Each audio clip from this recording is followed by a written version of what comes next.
में नया खेल किया जाएगा, खेल दिया जाएगा रे, खेल दिया जाएगा। अरे बोलो ही यो बतिया सुधर जो नहीं तो फिर से खेल दिया जाएगा। घर से उधर रे बेटा तुम्हारा खेल दिया जाएगा।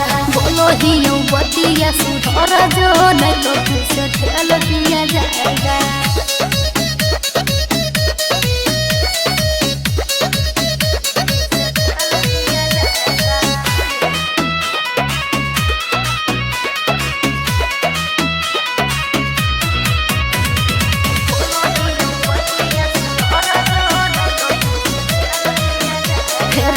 करो ही यो इज्जत तो हमारा बुझे न छोड़ा कमजोर रे, कितना लफुआ सुधर गेलै तोरा जैसन लखोर रे।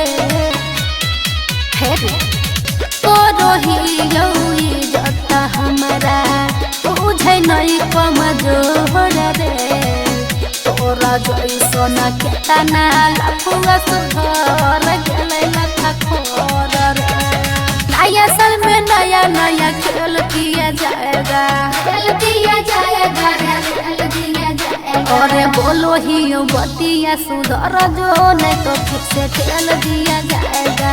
घर से उधर रे बेटा तुम्हारा खेल दिया जाएगा। बोलो ही यो बतिया सुधर जो नहीं तो फिर से खेल दिया जाएगा।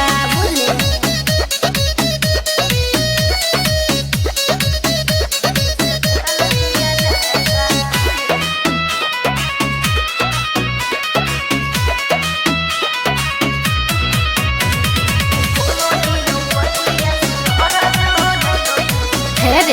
सुन मानो हाँ की बात कौने बापू दादा नाना के, एक दिन ऐसन समय तो जुटतौ नहीं पीना खाना के।